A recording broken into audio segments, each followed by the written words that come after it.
so it's been a while, but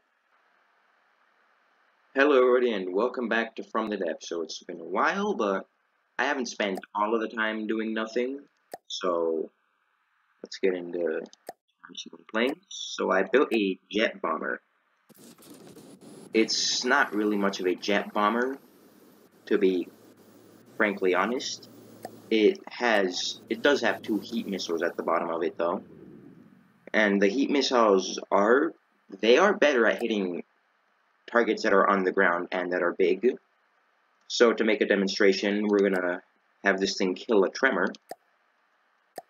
I did see it kill a tremor before. I'm not sure if this time it's gonna pull it off, but we'll just have to see. So it fires its missiles, and then it fires the heat missiles at the bottom. It dodges the tremor's missiles. See what our first salvo does. Not a whole lot, it seems. So, I'm gonna, quickly describe how I made this plane, the several stages it went through. So, it went through 4 iterations. The first iteration, I was originally thinking of just building a, actual bomber. One that just flies above you and drops the magnetic mines with the explosive warheads. But the more I thought about it, the more it didn't really seem viable, because when you think about it, in Ashes of the Empire, you are mostly fighting small tanks that are maneuverable and they're fast. So chances are most of the magnet mines would just miss, not really get anything done. So then I was thinking about making a dive bomber of sorts. So this dive bomber would fire 3 unguided rockets. It would fire 2 explosive rockets simultaneously. The explosive rockets would kind of make a hole in the outer armor, and then that would be followed by a fragment missile, that would do more internal damage, because the fragments aren't exactly... This thing just hit itself with its own missiles. Not off to a good start.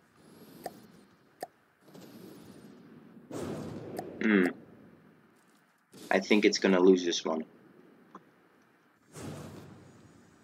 So back on the dive bomber thing I was talking about. So either way, I did kind of get it to a half-functional state. I did build a working plane, surprisingly. And it could hit stationary targets. I mean, it wasn't great, of course. It was honestly pretty bad. But it wasn't the worst. I think I got it to hit a building a couple of times before I gave up on it.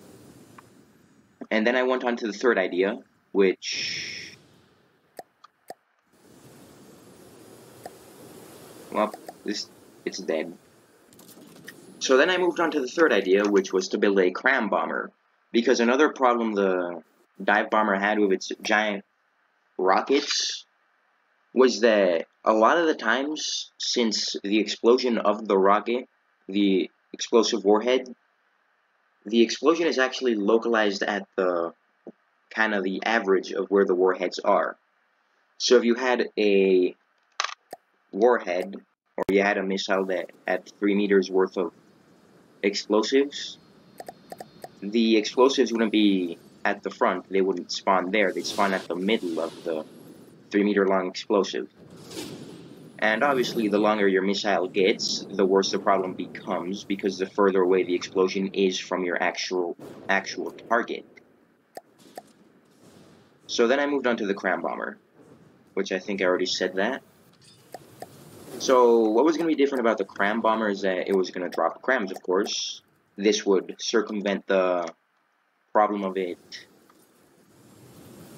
This would circumvent the problem of it having the explosion localized too far away to deal full damage.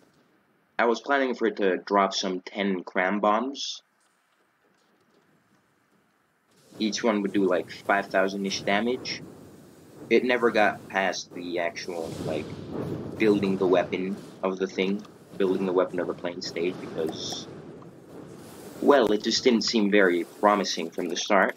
I mean, it does kind of suffer the same problems as the normal bomber would, and that's that crams aren't very fast, so it would have trouble hitting fast targets.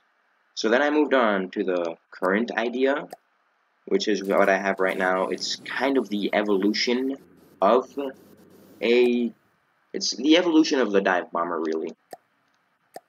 So we're gonna put it up against a XF-30 Gannett, just to finally have this thing win a battle, because it does have surprisingly good anti-air capabilities. So it fires 2 missiles instead of 3. They are heat missiles, which I just found out heat missiles were a thing you could do.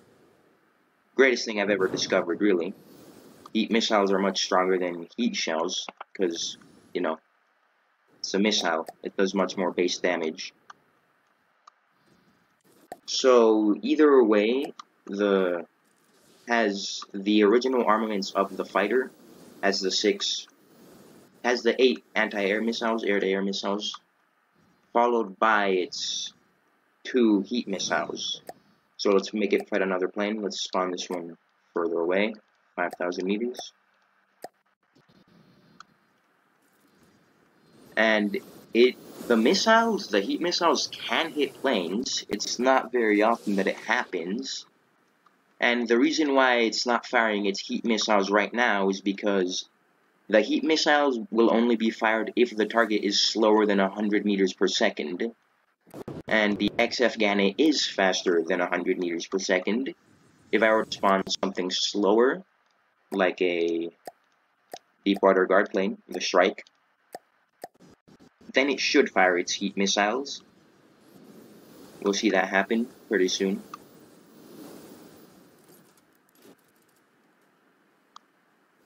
Anytime. Okay, it fired its 8 anti-air missiles, but there you go. There are the heat missiles.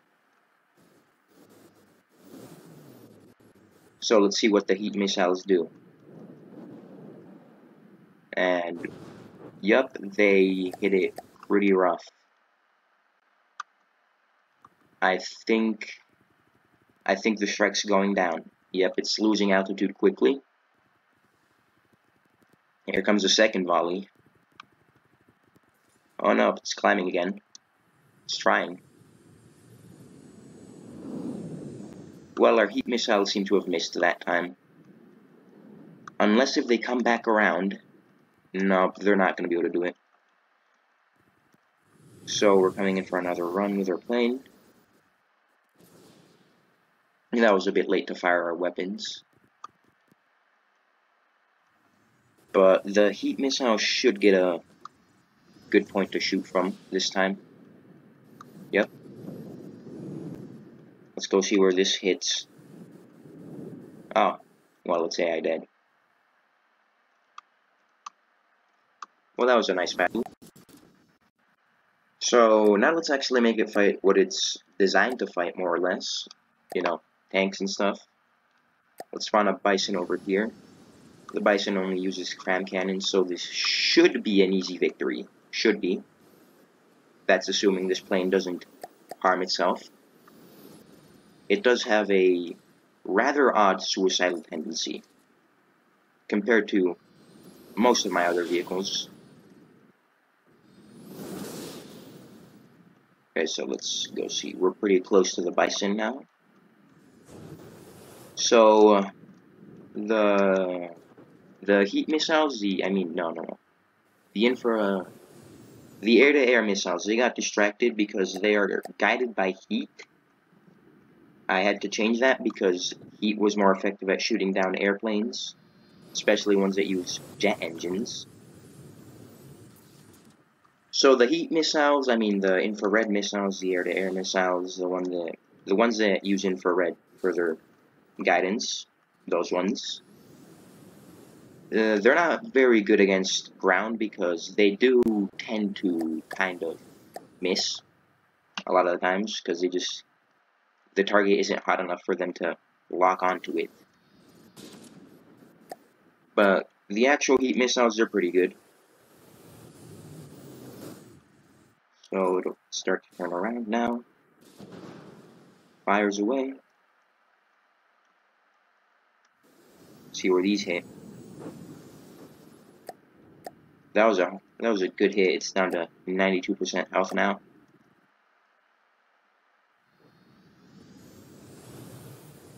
This plane also has a couple general improvements. It has three turning rudders, or like 3 yaw wings, and it can turn with just one.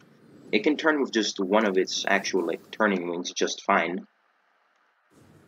So that's quite nice. Okay, the Bison's down to 86% health now. It also comes with a better missile dodging maneuvers. The previous plane, the Jet Fighter 1, just kind of climbs up in altitude very quickly, which it does throw off a lot of missiles. It just doesn't throw off enough of them to be reliable. However, this plane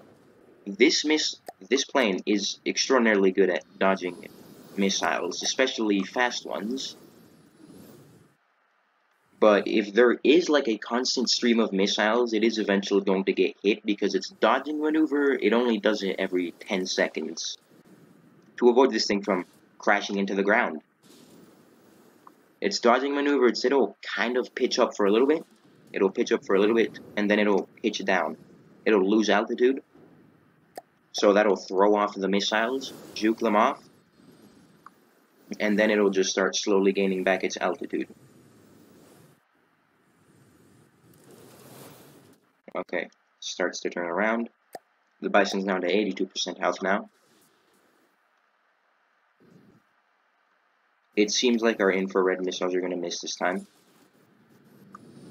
And that's a shame, but it's not like they do most of the work here. Oh, okay, they actually hit. It's still at 82% health.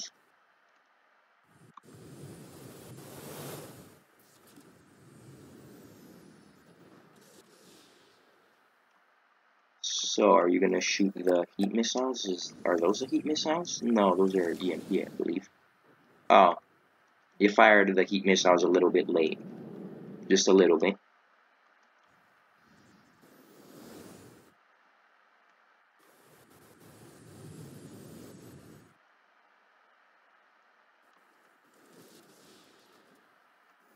Okay, come on.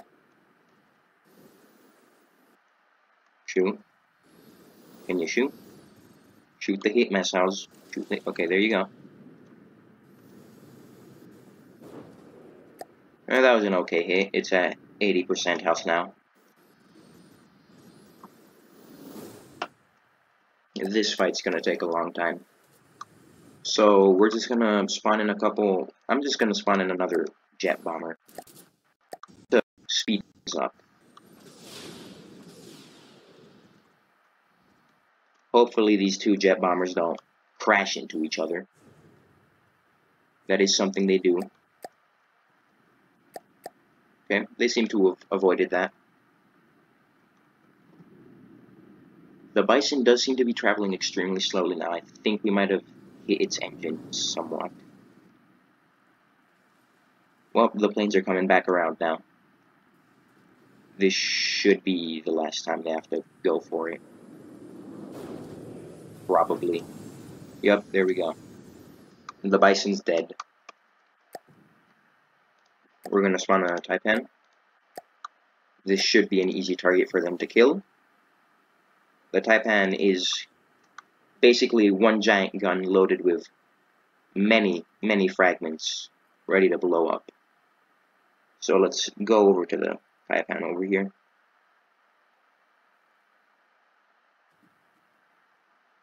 It's right here. So, none of our planes have been damaged yet.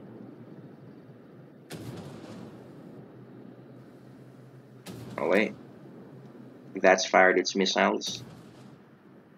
That one has too. Fired its heat missiles too. So let's see what these do. Okay. The gun seems to have been disabled. Okay, it's down to 91% health. Hopefully next time we come around, it'll explode. Because that'll look quite nice. Let's see. And that one's fired its missiles. This one's about to, probably. Unless, oh, okay, there we go. It exploded. So, this one right over here. Oh, wait. No, let me go to it. It's been slightly damaged. It's down to 97% health. Let's go see. Is it this one? Oh, okay, they're both damaged. Slightly, though. Well, that's the general gist of the plane. It's more of an all-purpose plane than anything. Either way, hope you enjoyed this video. The reason I say hope is because there's always hope. There's just no chance. Goodbye.